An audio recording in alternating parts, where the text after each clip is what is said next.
بسم الله والحمد لله والصلاة والسلام على رسول الله وعلى آله وصحبه ومن سار بسنته إلى مدينة ما بعد ugushimwa ndetse no gusingizwa byuje ubutagatifu kw'iteka Allah subhanahu wa ta'ala aho nisho bisakari kumwe na Nabi Muhammad sallallahu alaihi wasallam nabi n'abasangira ngendobe n'abazabakurikira kure ku munsi w'imperuka turasaba iteka Allah subhanahu wa ta'ala kwadushira mu rabanga Allahumma amin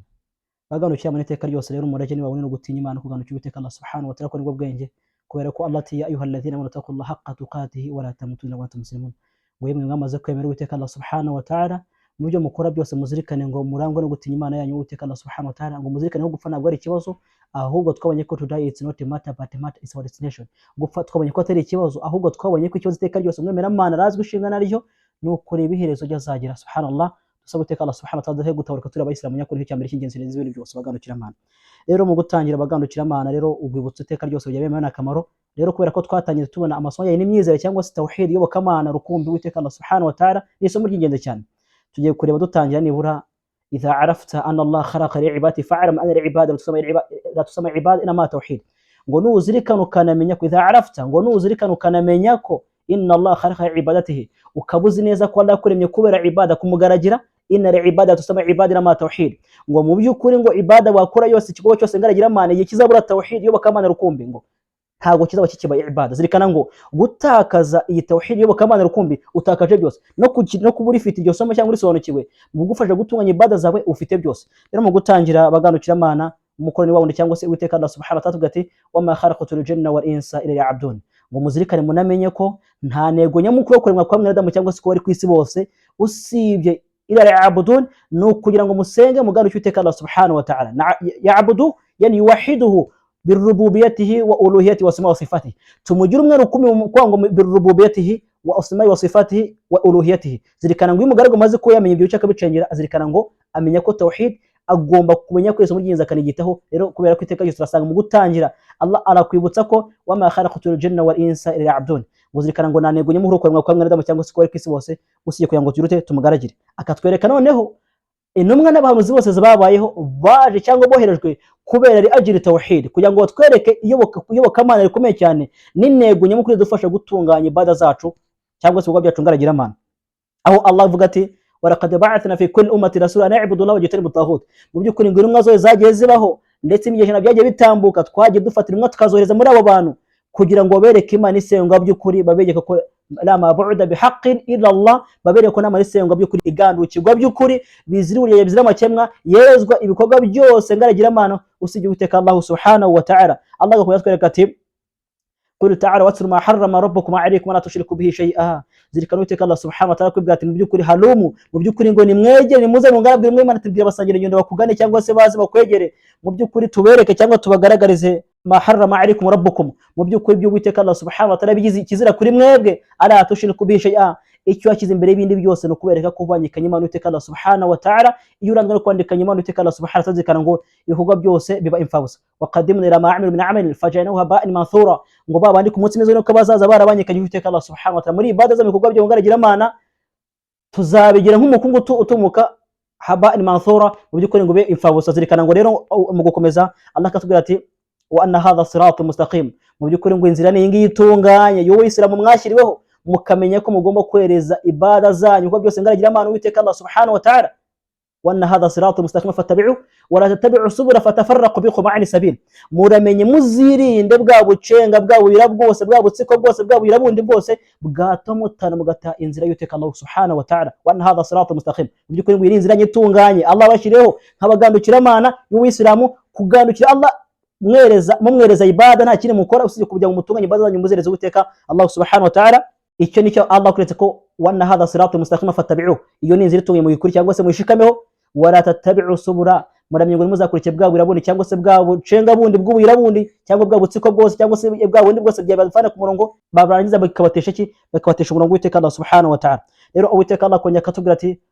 wa qada rabbuka la ta'budu ila iyyahu wa bil walidayni ihsan mu by'ukuri ngo zirikana mugaragu zibuzimu zibuntu zirikane ko wa qada rabbuka la ta'budu ila iyyahu ngo Allah amaze guca iteka ko yanzura ko nta ugomba gusengwa by'ukuri kugaragirwa by'ukuri usibye ubwe ku giti cye wenyine nta cyabanyikanyijwe nacyo birububiyatihi wa uluhiyatihi wa asma wa sifatihi. Allah kweretse ko nta ugomba gusenga by'ukuri sibyo guteka Allah subhanahu wa ta'ala. Nyuma y'ibyo kweretse agaciro gakomeye cyane, akweretse agaciro k'umubyeyi wa bil walidaini ihsan, no kubanira cyangwa se kugira ababyeyi banye neza. Kwanga umubyeyi yaramutse ari mu rugo akakubwira ati mwana nzanira amazi, byumvikane ngo yumuzaniye amazi yo gutawaza cyangwa se umuzanira amazi, zirikana ngo iyo gutumye kati nzanira mwana amazi mwana wanjye, zirikana ngo cyangwa icyo ni kwango ni ta'atuhu, hadha man sami ta'atuhu, kwango ibyo ngibyo ukoze no kumwumvira ko aragusabye aragutegetse uramwumvira. Ariko noneho tuvuga umubyeyi avuye ku kazi aratashye yananiwe, ubonye ko akeneye kwitabwa agahabwa amazi, akeneye ko yazanirwa inkweto, muri make akitabwaho, ugakora icyo ukora ntacyo agusabye, zirikana ngo hadha man sami huwa albirr,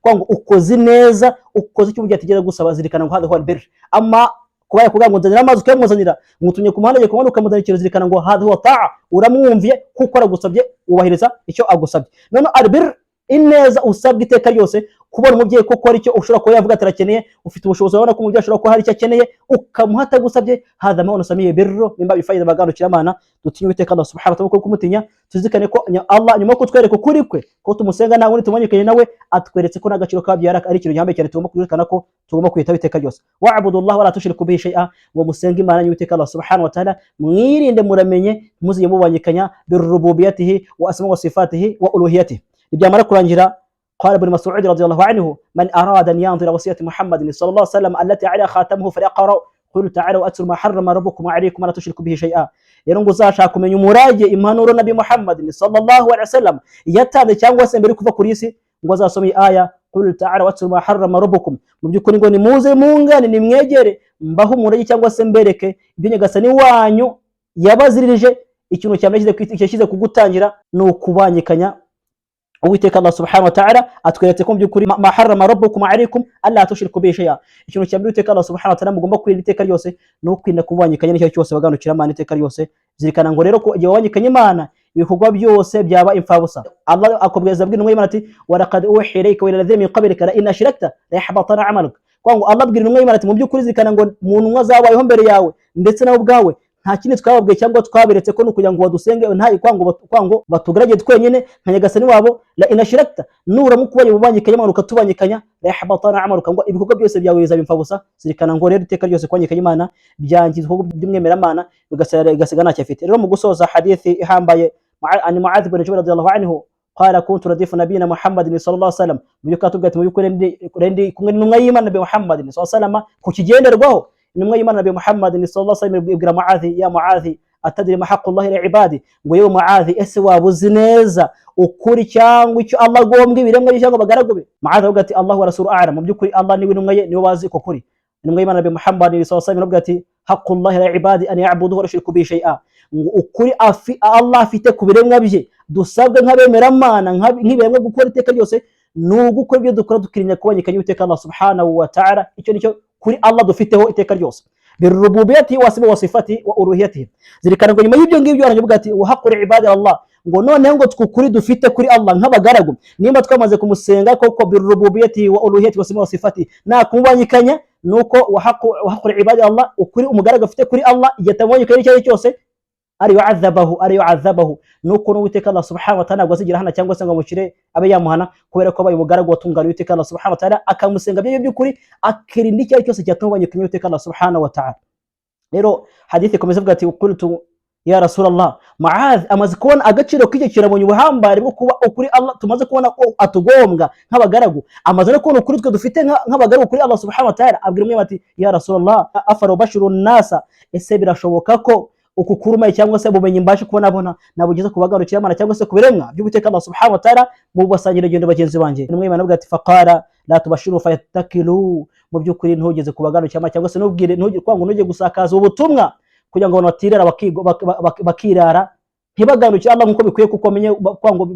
kwango birare ntibagarukire Uwiteka Allah subhanahu wa ta'ala. Rero Mu'adh bigaragara ko kwango mbere gupfa kwe yatangaje ko ngo agaragaza neza hadith ko yari kose arayizana n'ubumenyi bwose abugaragaza, atinya ko yazabazwa ku munsi mperuka akabazwa ko atigeze atanga iki ubwa bumenyi cyangwa se kugeza kwemera Imana. Zikana ngo mu gutanya twabonye ko idha arafta anna Allah subhanahu wa ta'ala khalaqa li'ibadihi falamma ana li'ibadi tusama ibadi ila ma tauhid kama anna as-salata la tusama salata ila ma'a tahara. Zirikana ngo ibada yose wazakora itarimo tauhid yo bakamana rukumbi nta kizamara, ntabwo izitwa ibada. Kama ana salata, nkuko isara wako yose udafite wudu cyangwa udafite tahara ntabwo yabe ikiri isara. Zirikana ngo rero kwango ya wudu wamaze kuba wagira cyangwa se yasuku ufite, iyo imaze kwinjiramo umwanda khalas intaha faqad sara batilan, kwango imaze kuba yakangirika. Zirikana ngo nasora zakuwagira wa hatta al-ibad idha dakhala fi shirk, no kubagaragira Allah byanyabyo yutabyereje Allah akagira ko wanyikanye Imana. Zirikana subhanallah byamaze kwangiza ibada yawe. Kwangu Allah twereka ati waqaddimna ila ma amilu min amalin faj'alnahu haba'an manthura, ukumutse muri kabasaza barakoze ibikorwa byose ngaragira Imana ariko barangije kabanyekanye uti Allah subhanahu wa ta'ala muri byo tudefa tugira umukungu ku munsi muruka khalas bibe umukungu utumuka. Khalas Allah subhanahu wa ta'ala khusul khatima wala hawla wala quwwata illa billah.